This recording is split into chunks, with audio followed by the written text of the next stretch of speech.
নমস্কাৰ বন্ধু-বান্ধৱীসকল, মোৰ চেনেললৈ আকৌ এবাৰ স্বাগতম জনাইছোঁ।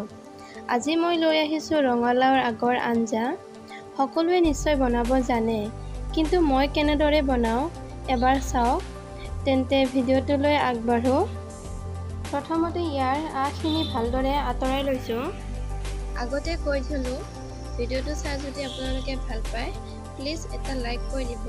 ভিডিঅ'টো চাই লাইক কৰিবলৈ একদমেই নাপাহৰিব।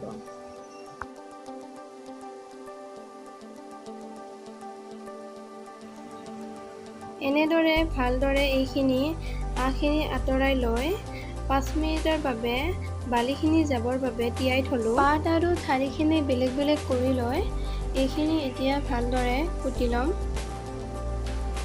এনেদৰে মই কুটি ল'লোঁ।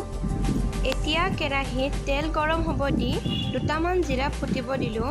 মোৰ তেলখিনিৰ কালাৰ অকণমান ক'লা হৈছে, কাৰণ মই ইয়াত আগতে পটল ভাজি লৈছিলোঁ। সেইবাবে ইয়াতে মই পিঁয়াজ ভাজি ল'লোঁ।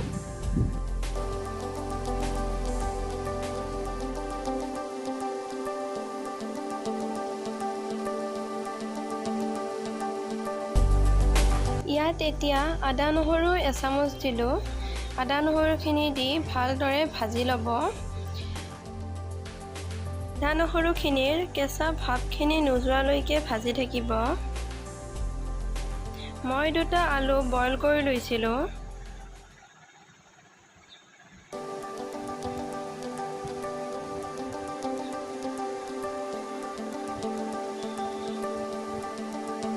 এইখিনি ভালদৰে ভাজি ল'ব। ইয়াতে এতিয়া অকণমান জিৰাৰ গুড়ি, অকণমান ধনিয়াৰ গুড়ি ছটিয়াই দিলোঁ। এনেদৰে এইখিনি আকৌ লৰাই থাকিলোঁ 2 মিনিটমানৰ বাবে। তাৰপিছত লাওৰ আগখিনি দি দিলোঁ।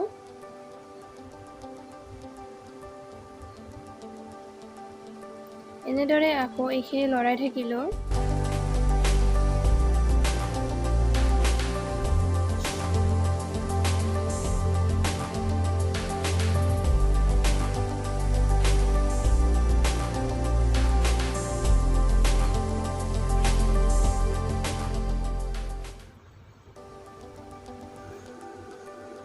ইয়াত এতিয়া হালধি দিলোঁ আৰু সোৱাদ অনুসৰি নিমখ দিলোঁ।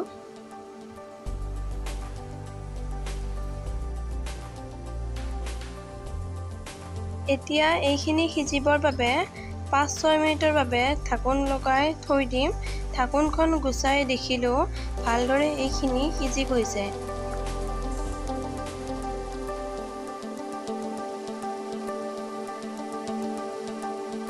কেইটুকুৰমান আলু মই ভাঙি দিছোঁ। ভাঙি দিলে আঞ্জাখন অকণমান গোটা হয়। ভাঙি দি ভালদৰে লৰাই ৰাখি এতিয়া মই ইয়াত অকণমান সৰিয়হ দিম।